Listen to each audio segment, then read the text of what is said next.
we should be going live. So as soon as I see this pop up on my page, Matt, I'm going to share it and we are going to be good.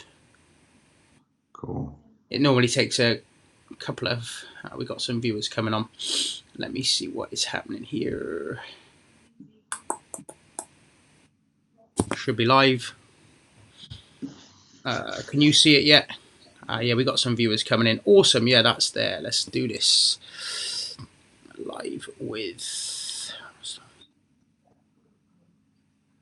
All right. Hey. Yeah, it's popped up live on my phone. So excellent, mate. Yeah, just share this to my personal now. Then I'm going to turn my phone off, and we are good. Okay. Good evening, everyone. Friday the 1st of April. Hope you are all doing good. It's my first split screen in a while. It's Coach Tregs, obviously, from 30 Plus Men's Fitness. And I'm delighted to be joined tonight by somebody who goes by the name of the Back Pain Coach. It's Ross Thornton. How are you, Ross? I'm brilliant. Friday evening and feeling good. Ready to have a decent chat about pain with you. Excellent stuff. So, Ross, I was looking to provide some extra value for my followers and my members, etc., etc.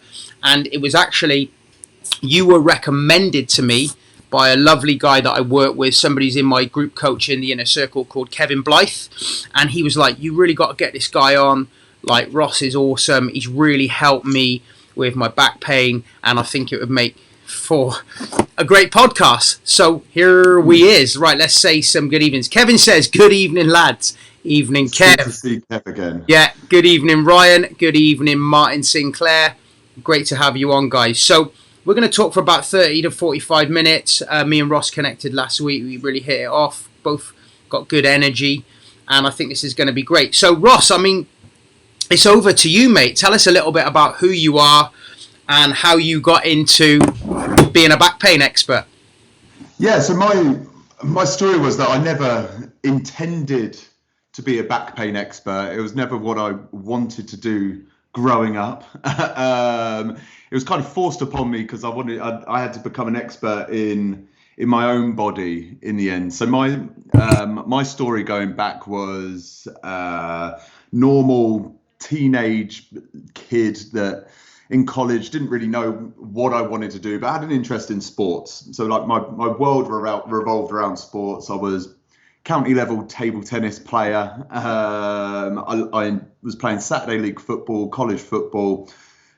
So whatever, I had no idea where I was heading, but I knew that, I just wanted to enjoy the time, and sports was a big part of that. Now, I pulled both my groins in one football match. I was the old school defender that would, muscle into tackles, and one tackle pulled one groin. I refused to go off. I was that lad. And then I blocked a shot from a free kick that pulled the other groin. Wow. Sending me off. So I had like 3 months of what would you consider like a normal sporting injury. So something that you could put pain down to. I knew how it happened, I knew what I did, and I knew how to recover it. We can tend to get over muscle injuries a bit like that. So a few months of hobbling around. But what I was left with was this kind of crippling back pain that wouldn't shake off. So although the groins healed in the time frame that they're meant to, like injuries do, you're told 6 to 8 weeks, go rest and walk it off. Yeah. My back never really went along those lines, and I ended up spending thousands of pounds on different rehab professionals. So I first saw my doctor, then chiropractors, then physiotherapists, then sports therapists, osteopaths.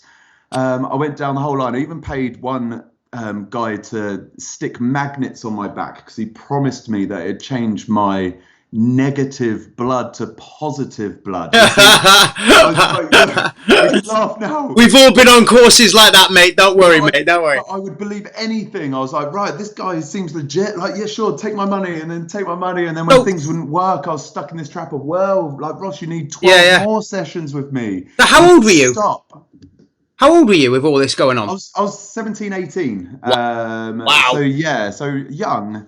But that's what I was being told. Like, you're too young to have this. But then I went back to my doctor after all of that. I was broke. I was still no better, still doubling the dosage of whatever painkillers they could give me, until he finally said, like, look, Ross, like, your back's so bad, and this is like was drilled into me. He said the words like, if you were a racehorse, Ross, they would have put you down by now. Wow. He encouraged me to forget about sport. You'll never run again. You'll never do that again. You'll just like go find something else. But the problem with me was like, sport wasn't just activity. Sport was my life. Sport was my friendship circle. Sport was like everything to me. So when I had to quit football and table tennis and running and activity, my friends went and continued with those things. So I was on the outside, so I ended up losing them. I ended up like not enjoying the courses that I was doing at college. So I lost my friends. I was so high on drugs and painkillers that I wasn't sleeping well, which meant I lost my job because I couldn't get up in time to get there. Wow. I lost my girlfriend at the time because like I was miserable and depressed. So why the hell would she have wanted to like hang around with me? It was just this ripple effect that just tore through me as an 18-year-old until you know I decided to turn my back on it all. And this was the turnaround. Was I had no money to spend anyway on treatments any longer, so I decided like, look, I'm going to go to university and fix myself. Like if I'll get a student loan because I had no more money, and I'd use that to fix myself. And that's my background story. With everything. So let me just jump in there. So did you have any kind of ambition to go to university to study anything else before you got this injury? No intention. I was. So what was the plan for you before this double groin injury? What were your ambitions at 17? I was like quite like, you know, I wasn't very ambitious really. I was a bit of like coasted along. I was pretty good at customer service at Tesco. That was my 16-year-old job. And, you know, in my head, I was like, look, they want me to be a manager here. That's okay. Money. I'll just work at Tesco and be management in Tesco and retail for the rest of my life. That was kind of where I was just leading to, because it was the easy path. And that was kind of a laid back lifestyle back then. So, okay, so you then go, right, I'm going to go to university. So what was the course that you went to do at university? And tell us about this and how you went from there. Yep. So I went to the University of Kent and became a graduate sports therapy, and then in brackets health and fitness. So specialising in injury rehab. And the thing was, I went to Kent and university, and my back pain was like completely eliminated within a month of being there. Okay. I loved university. I enjoyed the learning about the body and recovery, like was fantastic. And I thought, look, I've cracked it. I thought that's it. I've solved it, and now I'm going to go on and help everyone else. And so it wasn't about me any longer. It was to then go help other people. Okay, and so what was the degree, and how many years were you on this degree, and what came from that? What came next? Yeah, well, interesting, really. It's not as simple as what I just made out in that. The degree was 3 years long, so 3 years at university. I then went and managed a gym, as well as helping people on the side, like with their pain. So I had a little clinic, a little room from an LA fitness gym, and then just like became kind of sick of the management side of things and opened up my own little studio to help people in pain get fit. But what I learned at university was the same things that people were doing on me with back pain. So it was the massages, it was the cracking backs, it was the rehab programs, and that was it. And I kind of lost my way because I kind of was brainwashed into thinking, well, you know, ultrasound and all of these kind of modalities, passive modalities, and that was what would heal people. And like recent pain science is coming out now that like we don't have healing hands. Like no one can heal you with their hands. And I fell into that trap of believing my own BS really, and like believing that I had these healing hands. And it actually took where I met Kev, who recommended me to you, to after reading that kind of science, actually like people can take control of their own recovery without needing anyone else's Wow. hands. Okay, this is really interesting because I mean, we were talking earlier, and I've often frequented sports massage therapists, osteopathy as well. What are your kind of thoughts on that for kind of pain management or realigning and all that kind of jazz? Yeah, so my thoughts on realigning is that the science just doesn't back it up. It hasn't backed it up for 30 years, okay? But like, we can't realign your spine. And if you really think about it in depth, like if we could, with our hands, with one little push on your back, like change the shape of your spine, like rugby players would be all kinds of S shapes, wouldn't they?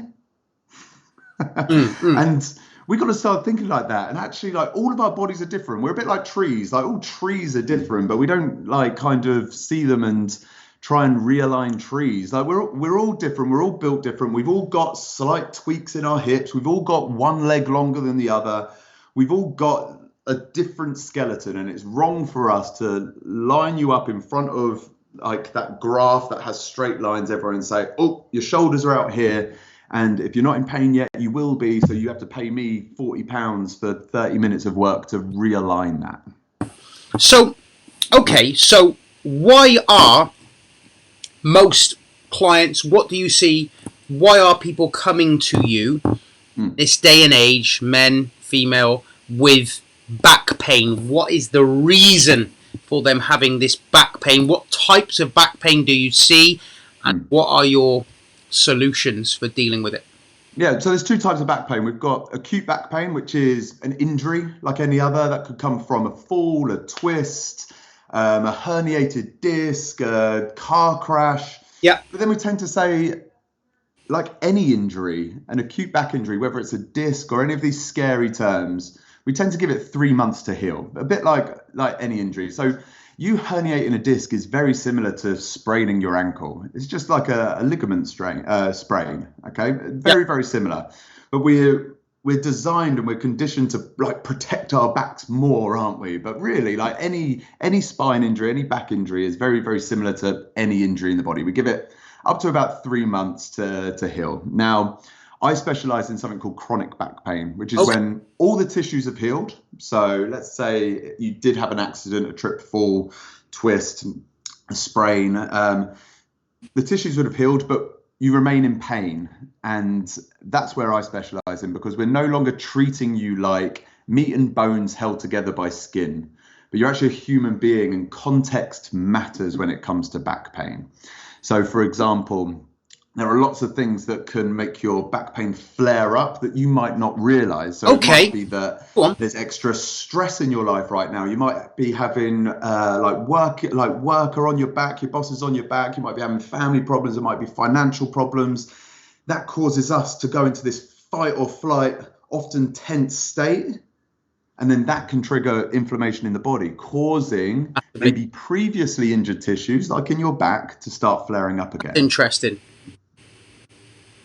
So what you're saying is stress can actually bring out some trauma from old injuries.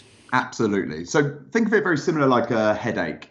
When you get a headache, you don't sit there and think, oh, blimey, I've probably got brain damage or a tumor in my head. Like, you don't think that. You probably think like, oh, I probably haven't looked after myself well enough recently. I haven't drunk enough water. I haven't slept very well. I've been pretty stressed. Yeah. And then you deal with it yourself. You might take some paracetamol and take it easy, have a nice bath and get some extra sleep that night. And then the headaches go. Yeah. If we thought of our back pain more like that, we would see better results with people's back pain. But instead, we start to fear it. So we start to self-diagnose. We go onto Google and we're like, whoa, I've probably got degenerative disc disease, or like I've herniated or slipped a disc.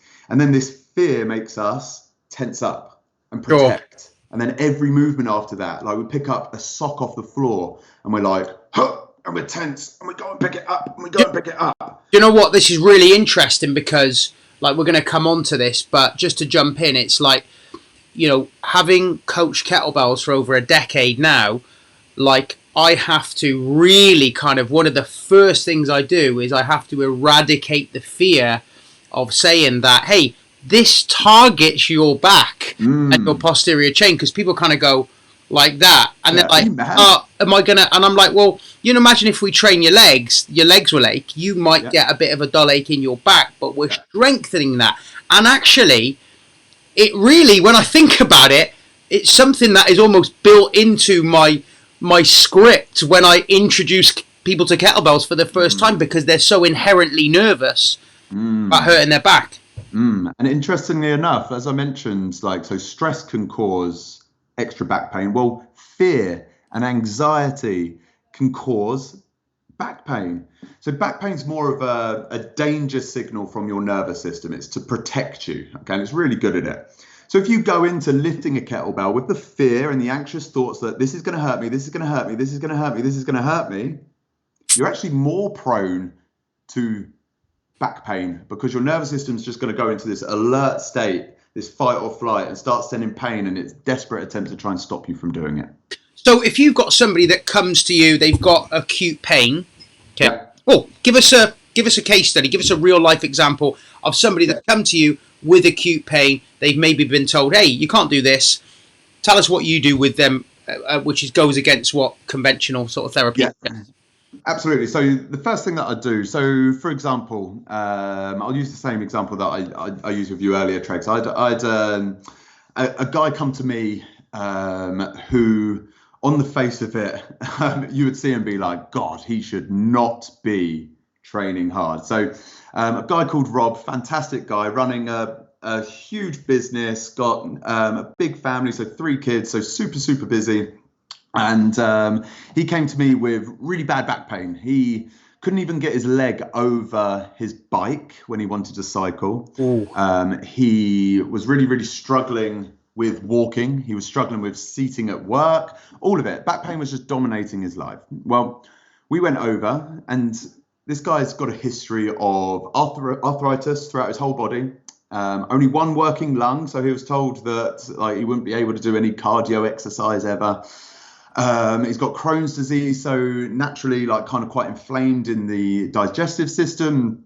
And all we went over there and was just like, we need to calm all of this down. Yeah, right, okay. Because just like IBS and Crohn's comes with, and we understand like, oh, Crohn's can be flared from stress, poor sleep, poor diet, all of the things that affect our performance. So could his back pain. We kind of like put 2 and 2 together that business was getting him quite stressed recently, and he was on the build up to his end of year, so he was working extra hard, and his body had just gone into this inflamed state as a desperate attempt to just almost get him to slow down. Okay.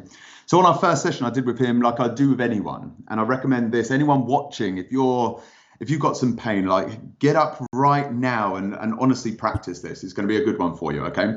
So I was asking like, right, go touch your toes, like touch your toes. He stood up and he went down, and you could see him hold his breath and tense his abs and brace his core, because that's what we're meant to do, keep the back straight. Yeah. And he went down and he could barely touch his knees. And we were like, okay, so that's our starting point. So again, if anyone's watching, like try that right now. If you struggle to touch your toes, get up right now, like find out and then stand back up. Then all we did was 1 deep breath, okay? All the way in, and then honestly just that feeling. Just let his shoulders relax. And I was like, relax the muscles in your face, stop biting your teeth down. Wow. Relax the muscles in your shoulders. Relax the muscles in your abs and back. Like, it's safe to move. Your spine's designed to move. And the fact that he had spent weeks trying to keep it straight, he was upright on his desk, and he's like, I must make sure I don't slump. And he's picking like light things off the floor. It's like perfect deadlift form. But that stiffness and tension that he was adding to his body was actually aggravating his body. That's really interesting. Okay. So the first thing to do is to understand that, look, movement's good. Movement's really good. The spine's designed to bend. If it doesn't, it starts to get a little bit aggy. So the next time now, everyone just take a breath if you're doing this kind of test. I can't see any of you, but if you're doing this kind of test, take a breath and then be as loose as possible touching your toes. And then stand up and then repeat. And if you do that 10 times, I guarantee on the 10th rep, no matter what back diagnosis you've had, you will get lower in your toe touches. Wow. And that's what we did in the first session. Then it was like, right, so now we know you can touch your toes and you can move without pain. Let's go to the bike. a goal that he wanted to get to. He thought would take a month to get on his bike again. First session, we're like, boom, get over your bike. Wow. First time he tried, leg stiff, hold breath, and I'm like, whoa, whoa, whoa, whoa, whoa, whoa, whoa. Get off the bike, Yeah. breathe, Yeah. do it again, but relax. And it was just drilling in this Yeah. like, against the instinct to tense and protect, and finally just be like, breathe and relax. Just calmed his nervous system down to stop protecting him, to stop sending danger signals for very, very simple moves that weren't actually damaging his back. So when he came to you, had he had an injury prior, or was it just all this kind of stress and everything that was going on in his life? So, well, his injury prior was that he's riddled with arthritis. That was what you said. What we would consider a young age, so early 50s. And so, yeah, so it's just a general inflammation of the body. But regardless of previous injury, so anyone that's had a back injury for longer than 3 months, those tissues have healed. You are no longer the man with a herniated disc. Okay, that's healed. I've got herniated discs. If you gave my spine an MRI scan right now, my discs would be herniating out. Why aren't I in pain? That's because great. my nervous system has been taught through movement and good lifestyle habits to not protect me from these movements anymore.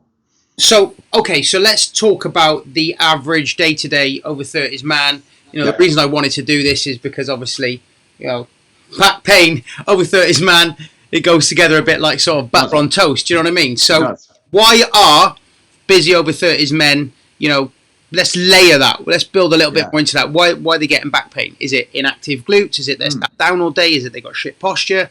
What is it? So I'm going to go through all of that. Go for it all, man. It's not inactive glutes. It's not tight hip flexors. It's not any of that stuff. Okay.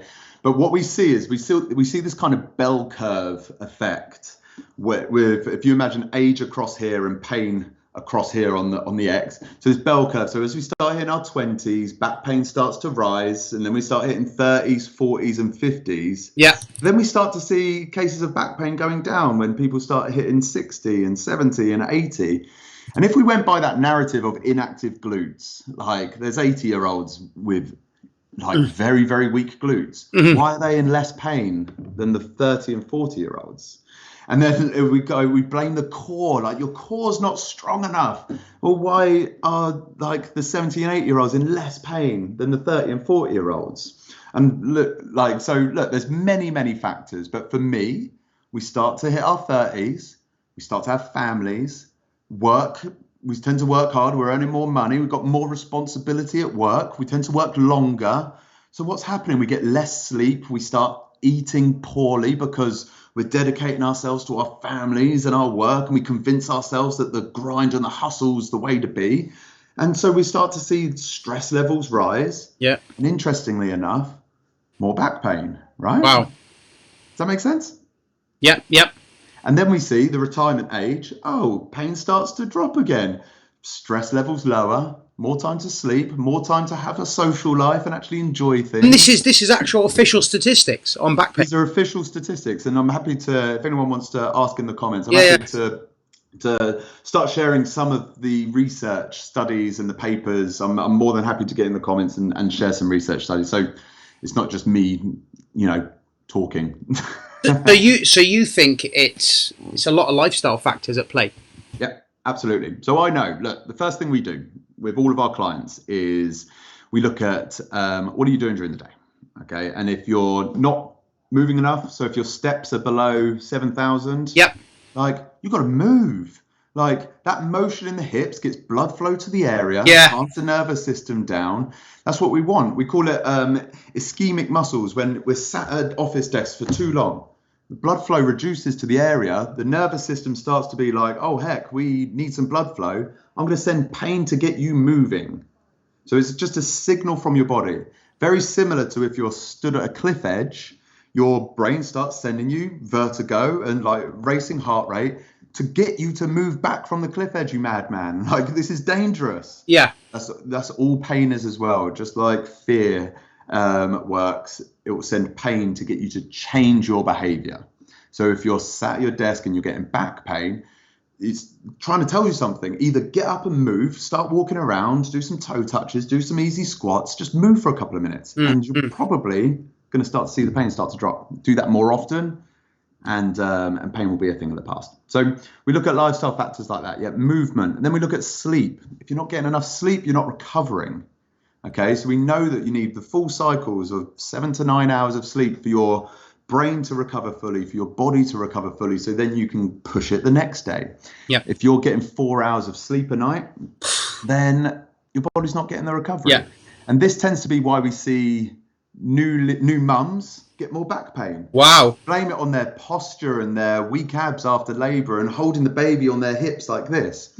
That's not true. But we tend to see it because baby screams are super, super stressful. And they might be on maternity, so they're in the house a little bit more than normal, okay? And their sleep's a disaster. So we've got to understand and accept that in those moments, it's wrong for me to say, just get 8 hours sleep. Like, that's not what we can do as a coach. But there are certain factors where we can be like, hey, we've got to accept that at these kind of times, you're more prone to some back pain. You can do better things by eating less inflammatory foods. Yeah, talk a little bit about a little bit more, bend and move eeasier. Yeah. Talk a little bit more about sort of the nutrition protocols, because this is huge. I firmly believe that what's Kev said? I've never seen Tregs so quiet, says Kevin. I'm just absorbing the information, mate. I told him he could talk, but yeah, I firmly believe that there are if we have more of a nutritious diet, I'm gonna say it's like on foods that can heal and all that, but if we have more of a nutritious diet, then of course we're going to recover better. We're going to have a better mood. We're going to feel more mental clarity. Talk a little bit about the role nutrition plays back pain. Yeah. So look, we don't know the exact reasons, and there isn't just one reason, and that's what makes this so complex. But we know there's a ripple effect. So understandably, if you're eating like highly processed, greasy foods, and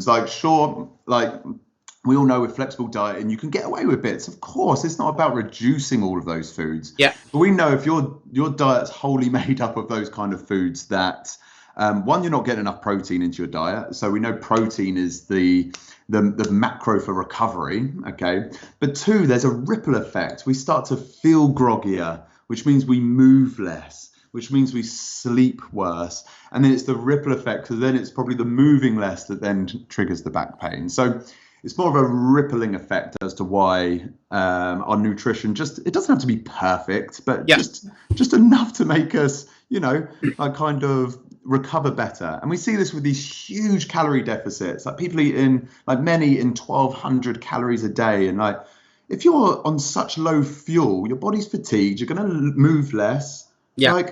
And then your nervous system's just going to be like, don't like this, need to warn you of this danger. I'm going to send you pain to change your behavior. And that's how the nervous system works. It reacts to, if it thinks there's more danger around than safety, it will start sending pain.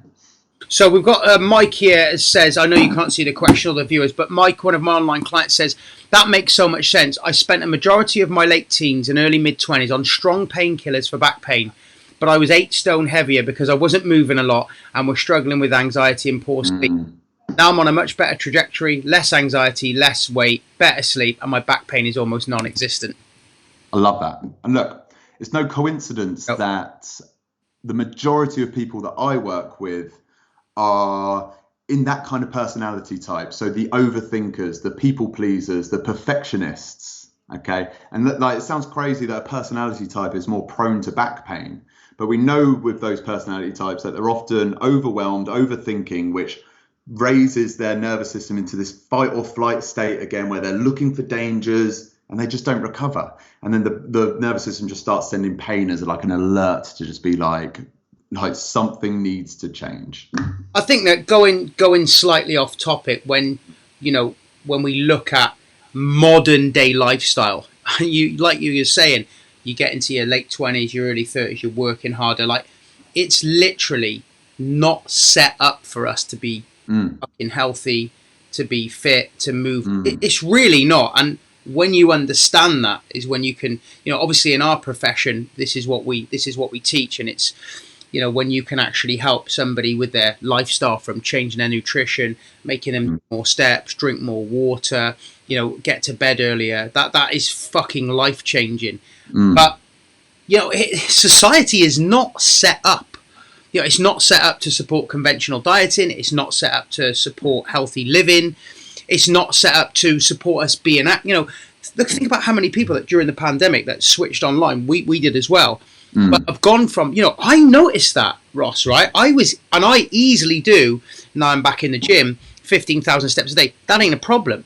But all of a sudden, I was doing like I was doing more online home workouts, but my steps were like shit. And I was like, wow, I'm going to have to start getting out, moving during that first lockdown. And we were going out on family dog walks. But I know people that had to switch to Teams, had to switch to Zoom, and they're still doing it. And they're like, they're not fucking moving all day, man.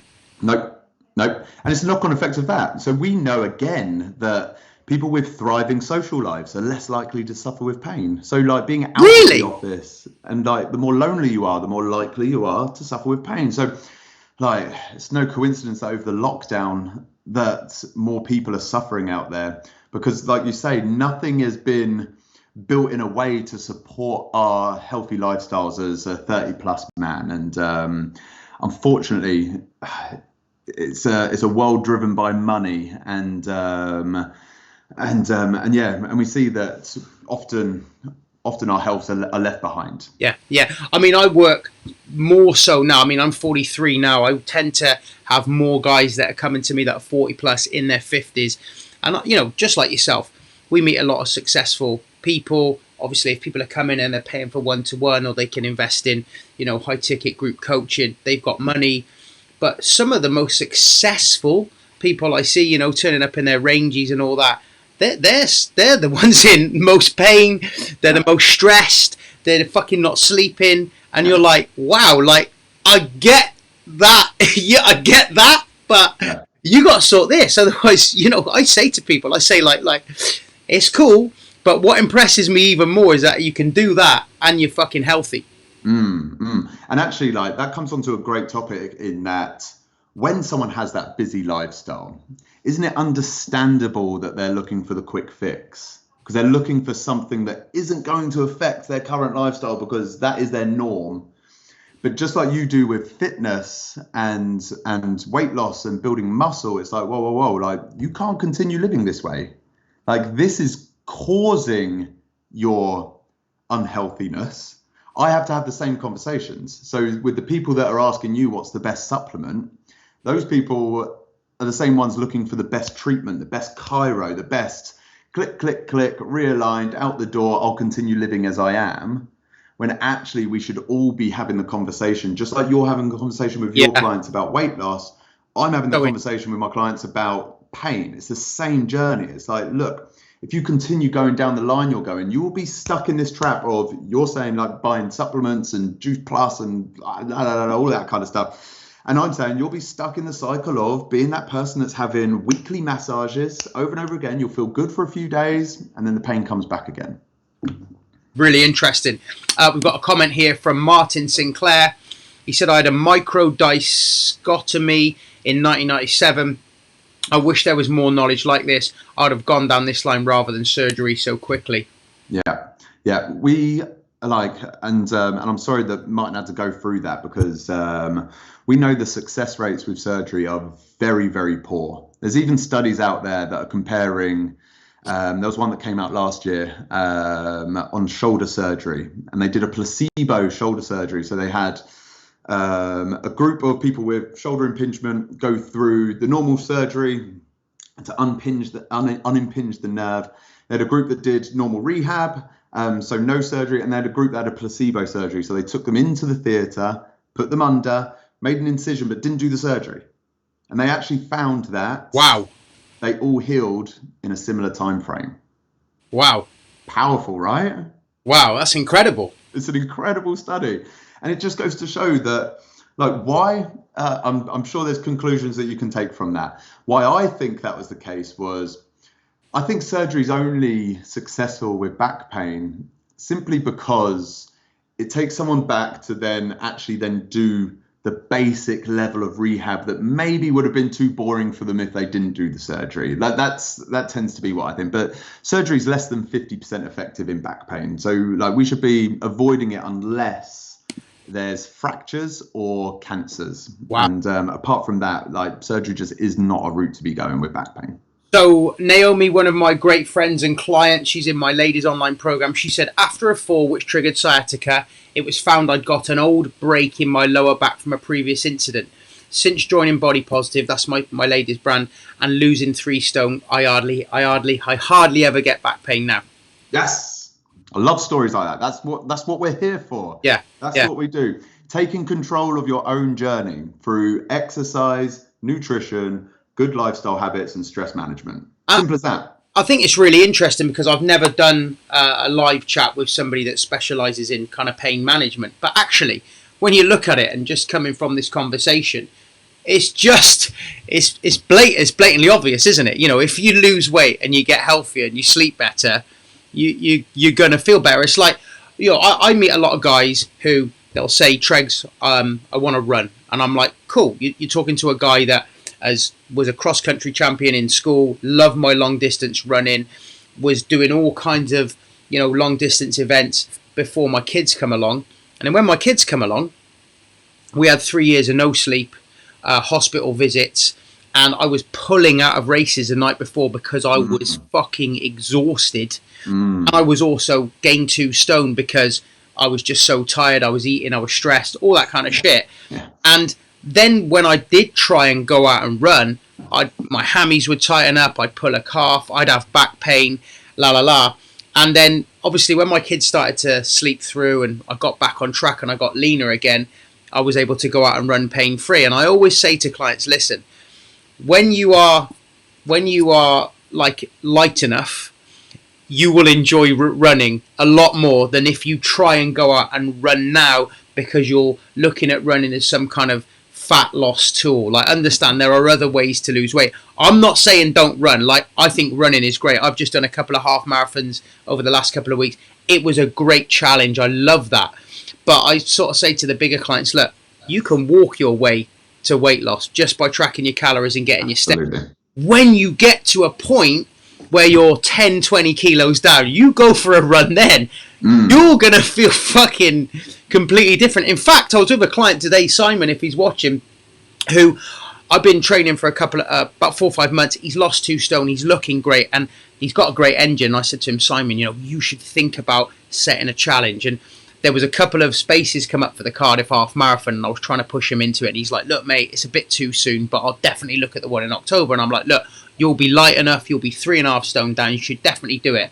And then he came in today and he said, well, actually, mate, I was up in the Gower last week with my friend and we were doing this kind of walk and I had my hiking boots on and he's a bit of a runner and he suggested a run and all of a sudden, next thing you know, I'm running and I couldn't believe it. I felt great. And I'm like, yeah, that's what happens when you lose a couple of stone. Your body just starts responding like you can't imagine. Yeah, I love it. And look, this is a simple one. Just swap what that story that you just said for weight, for pain. It's exactly the same thing. We've just got to find the current capacity. What's your current capacity? It might be walking. It doesn't matter where it is. We find where your current level is. And then you just slowly over the months build it up. It is as simple as that. And by listening to people that say, you'll never dance again, or you'll never play sport again, or you'll never do this again, we lose that ability to start somewhere and then build it back up because we were always too afraid to go for it because we trust our doctors. We trust these people to tell, like, if they say never do it again, we live in this fear. And then before you know it, our bodies become deconditioned even more. And then there's no coming back from that. Like there is, but it's a longer journey because you're more deconditioned and then more susceptible to pain. We're going to talk for about another 5-10 minutes, guys. It's really great value. I'm really enjoying this, and we're recording it. It'll be on YouTube. We'll turn it into a podcast, all that jazz. But get any more questions you got in now.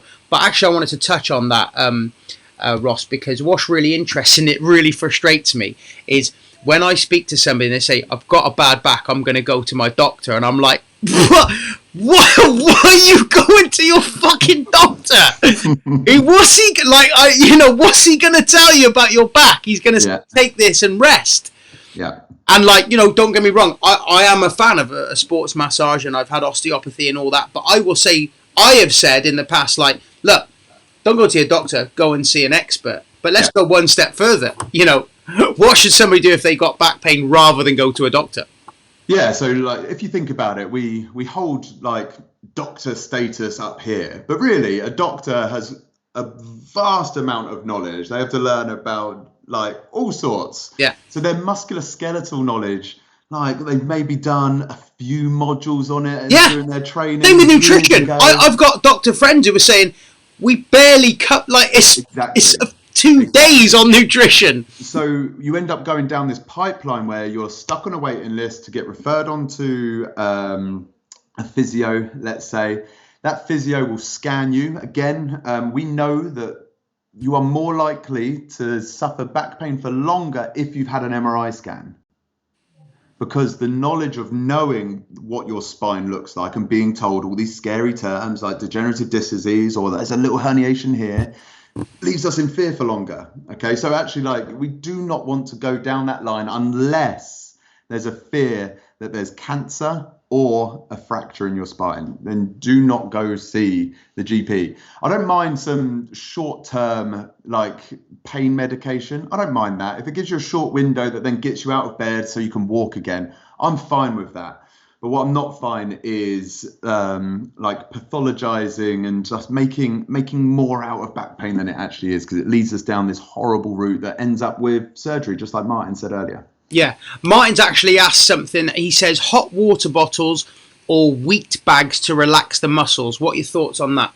Yeah, so look, again, there's nothing in heat or ice that is good for back pain. However, and this is where like the problem isn't that nothing works. The problem is that everything works. And if you think about that, is that like different things work for different people. So a hot water bottle can make you feel nice and relaxed and cozy, can't it? Well, what does that do? Well, when you're relaxed and cozy, your nervous system feels safe. Interesting. It starts to reduce pain down. Okay. So if like having a hot water bottle, if it makes you feel good, crack on, do it. I'm all about like finding low cost ways. So a hot water bottle, if it calms things down, but what's most important is you don't leave it there and then go back to what you were doing. But as you're pain free, use that window to do some movement, like grab a kettlebell, go for a little bit of a flow, or even like just go for a nice walk. But then you're retraining your nervous system that those movements are safe, those movements are fine, and then levels of pain will start to reduce. Naomi says, this is a great question. Any exercises or stretches for when my sciatica flares up to help the nerve? So again, it's kind of trial and error. My first question, it's difficult to just do this over a video for individual cases. Now, sciatica, like it'd be a case of like what's been going on to make it flared. So I'd certainly be like, again, let's look at the lifestyle. Okay. Get an extra couple of hours sleep tonight will certainly help. But whilst you're in a flare up, it is just finding any movement that works. So for me, it would be like a couple of toe touches, a couple of knee hugs. I'd go for a walk. Have you heard of the pigeon stretch? Yeah, love the pigeon, mate. Love. Yeah, good. Or like the 90-90. Yeah. It's just kind of getting yourself into uncomfortable positions. So this is important. We don't avoid pain. You can lean into pain, get uncomfortable. And then when your body wants to tense against it to protect, we use our breath to just relax into it and just hang out in there. And, you can just lean in. But there's no specific best back pain exercise secret that I hold until you pay me and then I'll tell you kind of thing. Like walking's the most underrated thing to do. And then just general movements, just touch your toes, do a couple of squats. Like for me, it would be like show up to your normal everyday exercise program. You just might go a little bit lighter that day or a little bit slower, or, you don't go as deep into your movements. But like it's never like rest is rust, motion is lotion, movement's medicine. I like this. He's spitting bars now. Rest is Rest is rust, motion is lotion. That's right. You can steal that one. I like that one. Yeah, rest is rust, Motion is lotion. Yeah, I like that. Medicine. Yeah, might use that one on the missus. Like, motion is lotion, babe. And movement is medicine. But deep down, like, let's be serious about that joke with the missus. Motion is lotion. We know that sex is great for back pain. I'll tell you why. Because we get an endorphin rush. We love it. Just like exercise, that endorphin rush puts us on this high. Hey, and when your body feels good, it's going to send less pain. I like it, mate. I like it. Okay, we're going to finish up in a bit, although I'm absolutely loving this, guys. The value is amazing. Thank you, Ross. I really appreciate this. You're welcome. So just final one. As you know, I've built my business around getting men to use kettlebells, as well as offering them, coaching, support, nutrition advice, and all that kind of thing. Talk to me about what you think. don't mess this up now. About kettlebell training for men. Yeah, sorry guys. No, look, kettlebell training is fantastic in that what is it actually doing? It's training movements that you're doing in everyday life. Okay, so for back pain, kettlebells is a great route to go. I'd always say pick something you love, pick something you love doing. So if you love grabbing a kettlebell, it's one of the simplest tools. It doesn't take loads of space up in your house, and it's so versatile, which is good for back pain. We want variety. But think of the movements. Well, we've got hip hinging motion. Oh, yeah. You're doing that thousands of times a day when you wash your face over the sink, when you pick all the kids' toys up off the floor. You're hip hinging. Or you're having sex. You that so you can cope with that demand when you're doing your everyday life. Okay. Same with squats. You're sitting in and out of chairs all day. You've got to get up off the toilet. You've got to get up off the floor. Kettlebell training will teach you those kind of things. So all of the movements are going to make you strong for movements that you need in everyday life. Yep. Now, the more you do that in a controlled environment with a good flow and good coaching and good programming, the more comfortable your nervous system feels when you're lifting a 1 kilogram box off the floor. It's going to be like deep down in your subconscious, it's going to be like, I've been swinging 20 kilos. Yeah. I don't need to protect you from this movement. There's no fear here because you've done it thousands of times in the gym. And you're strong, you're resilient, you're robust, and that's why we should be training. And I remember when I first discovered kettlebell training, I did all my courses, and I'll probably get injured tomorrow. I've never had back issues since I've been using kettlebells. Never had back issues, and So here's the secret. Here's the secret, though. So you just got to find what the capacity is here. It's easy to let our egos take us. Oh yeah.